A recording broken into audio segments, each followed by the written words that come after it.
dum diddy dum diddy dum.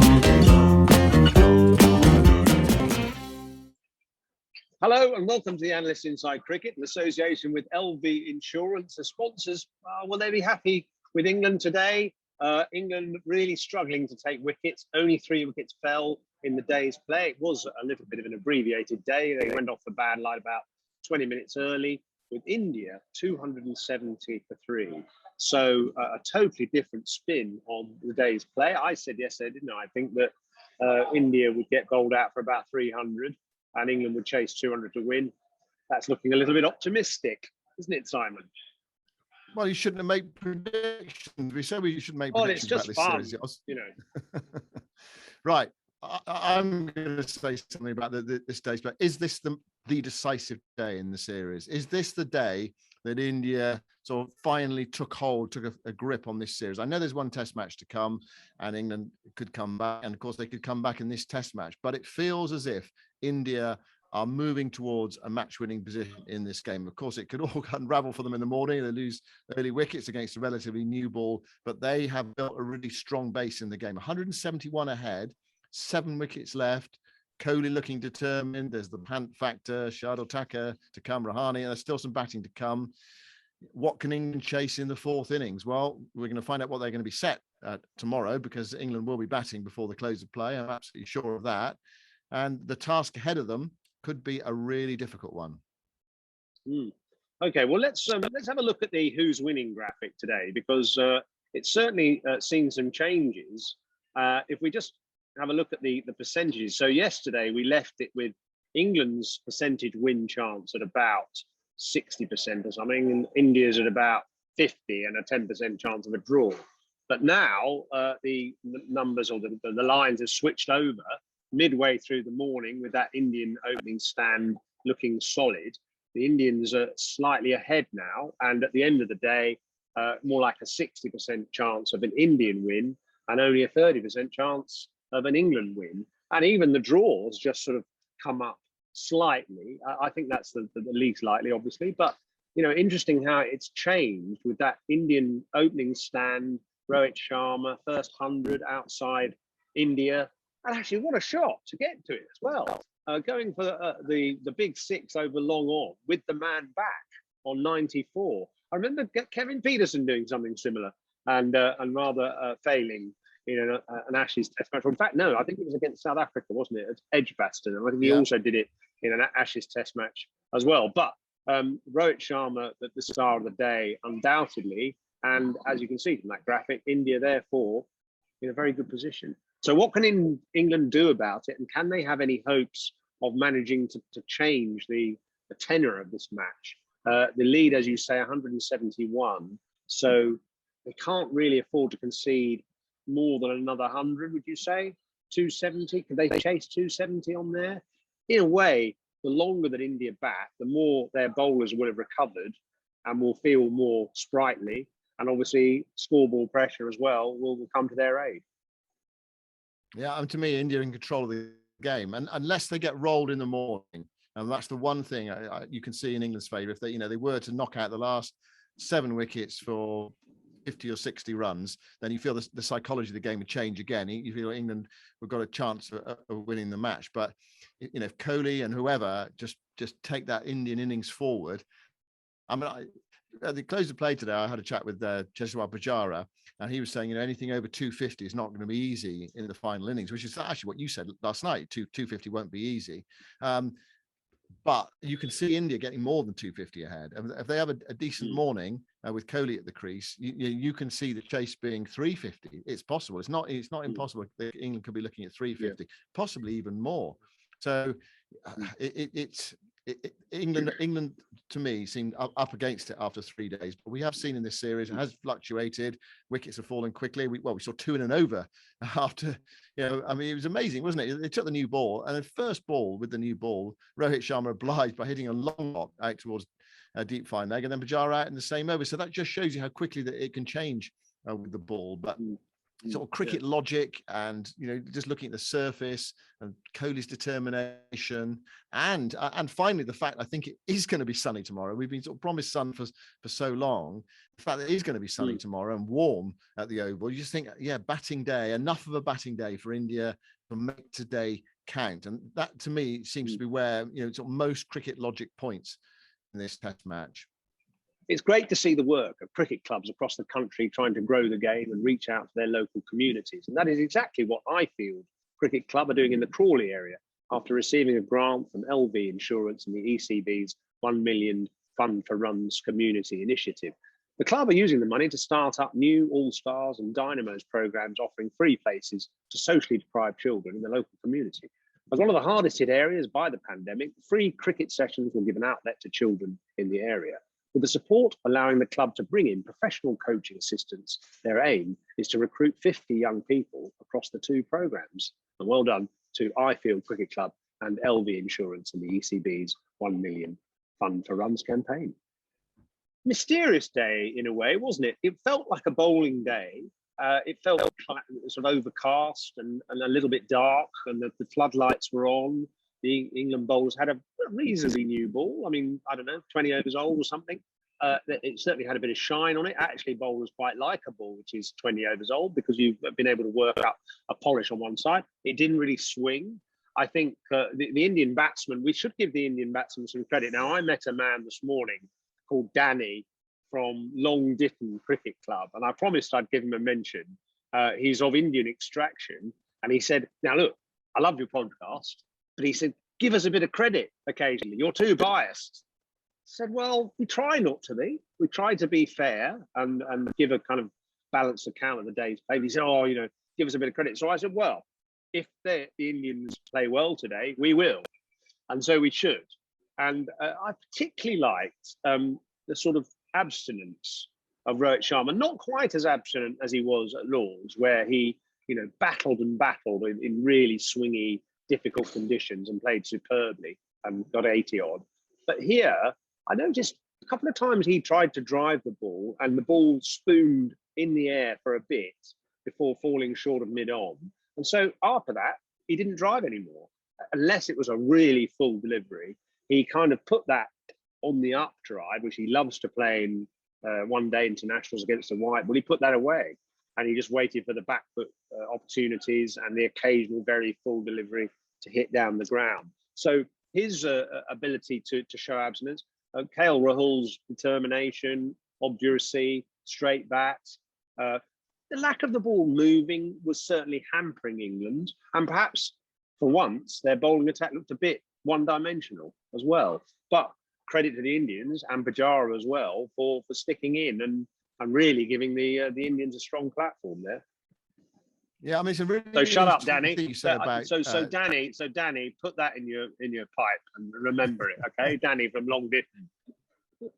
Yeah, well, listen. Before I reply to what you're talking about, the England bowlers, I'm going to say something to Danny. That I think this podcast we look at it from an England perspective because we you know that's who we focus on most of the time. You know, whoever they're playing, you know, it's an England focused podcast. But I totally disagree with him saying we do not give India credit. We are, I'd say, we're pretty impartial. I mean, I predict India would win the series for goodness sake at the start of it. And you know we've given them masses of credit, and they, you know, they have a very fine side. We've talked in the past about whether this could be, you know, the Indian decade in terms of, you know, dominating world cricket and the talent they've got. And so yeah, Danny, put that in your pipe and smoke that bit. But England's bowlers, I mean, they had a good attack probably for the first day pitch, but not such a good attack for the third day pitch. You know, when it does just flatten out a bit, it is a bit samey, and there were times today when perhaps they did need someone like Mark Wood to try to do what eventually sort of did happen with Rohit Sharma, you know, have that short attack into Sharma and get him to play an injudicious shot. And in the end, he did from a short, although, you know, it was a bit of a long hot, really. You probably got wickets like that in your career with balls like that, and they'll feel a bit of a bonus, won't they? Yeah. And Alan Lamb, to get one like that. I got Alan Lamb out there you are. like that. I mean, I loved it. Oh, I loved it. It was beautiful. He didn't. Yeah. well, I'm not surprised, but you know, anyway, the point is they lacked that point of difference today. It's, you know, that someone like Mark Wood gives them. I thought England stuck at it really well. I mean, it was a real tussle in that morning session. What an arm wrestle it was before lunch, and really skillful batting. It was disciplined bowling as well, and there were plays and misses. There was a drop catch, another one from Rory Burns at second slip. So Rohit was reprieved twice, and you know. Whatever you say about the Rohit innings, and it was fine. You know, Burns will be in that dressing room, you know, mulling on that. You know, any fielder obviously hates dropping catches. The point is, every fielder dropped a catch. You'll have dropped plenty in your first class career, yours, and sometimes it'll cost a few, and sometimes it'll cost loads. And Rory Burns' catches, you know, cost quite a lot. 6 he was on Rohit, and 31, and he went on to make 127. So, you know, those were sort of key moments in the day. But yeah, the England attack did look a bit samey, but I thought they really stuck at it. I mean, you know, India never sort of got away, but it was a real sort of it was sort of relentless bowling against remorseless batting today. And India have definitely, well, they've more than edged it. They to me, they are ahead in the game, and your who's winning graphic says that, and that's my feel as well. It's not impossible for England from here, but logic points in that Indian direction. As like you, I don't see a draw. I mean, I could see a scenario where there would be a draw, but I don't think that's likely. I think one of these two sides will win the game, and from here, you'd have to say most likely India, or more likely India. I'll give you a story about a drop catch. A drop catch by me. It was in a club match, Ealing against an Australian touring team. And I dropped this Aussie on naught, and he got 100, and it was an absolute sitter. You know, it was a shocking miss. I was 16 years old, mid-off, easy catch, dropped it, 16 years old, and I was awarded the clown of the day at the end, which involved drinking something called an earthquake. And an earthquake was 6 shots, so vodka, brandy, whiskey, gin, rum, and something else, topped up with grapefruit juice, and I had to down it in one.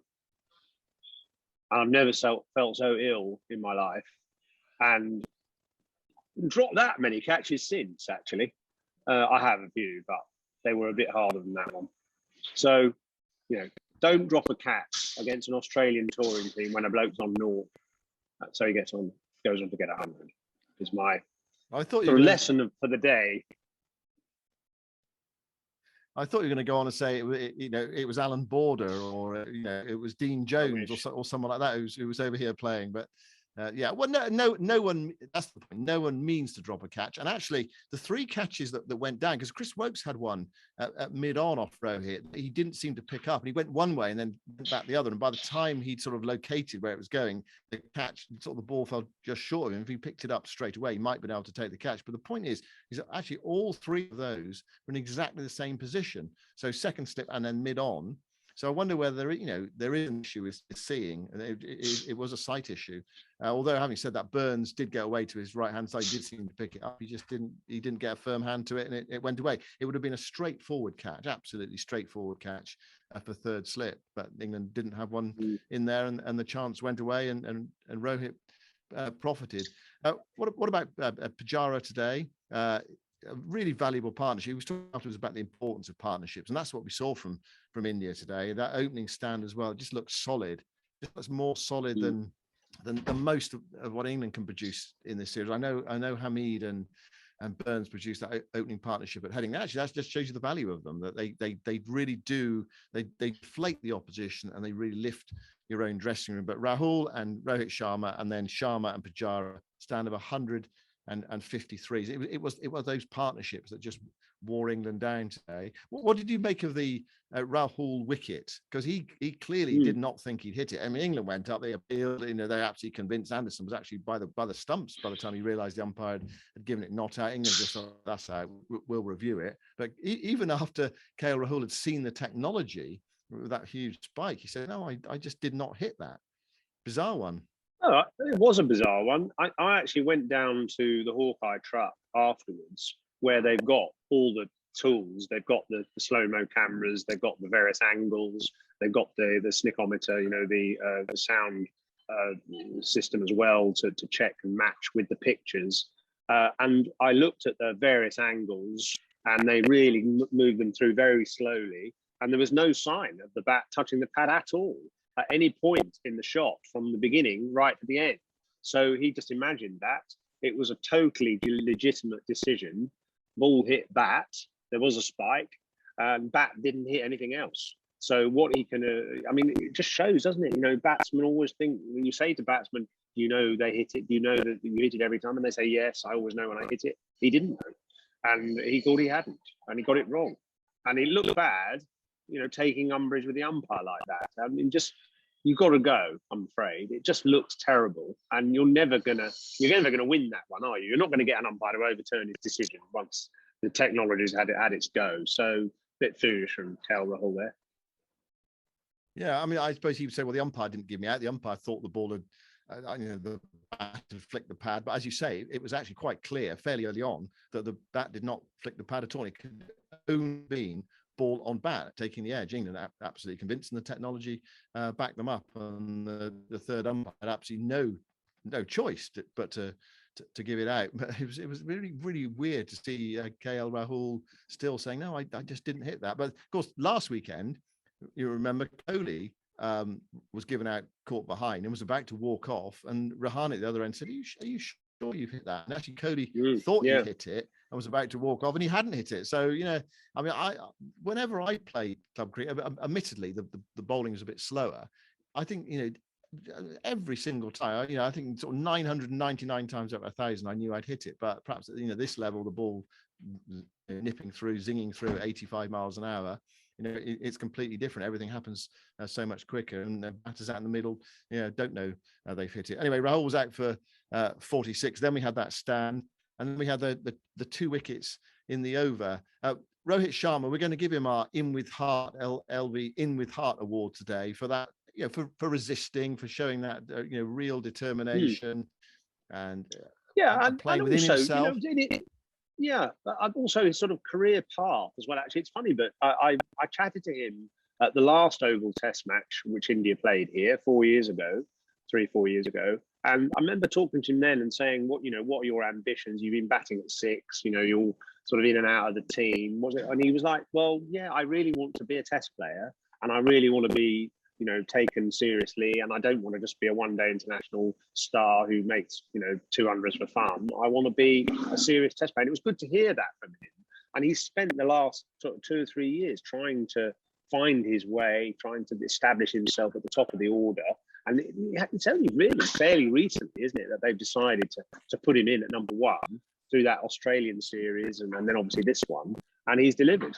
And he's looked as good as anybody in the world, hasn't he? I mean, he's got out a couple of times early, but generally he's looked immaculate. I mean, is there anybody more sort of calm and seem to have so much time in world cricket? He's just an immaculate player who plays in an orthodox fashion, but a very attractive way, and worked hard. And of course, he's averaging 46, so he's got a fantastic record in Test cricket, but only recently to really establish himself as an opener. And I think now, you know, you'll go back to India thinking, wow, this is a breeze after having battled his way on these pitches.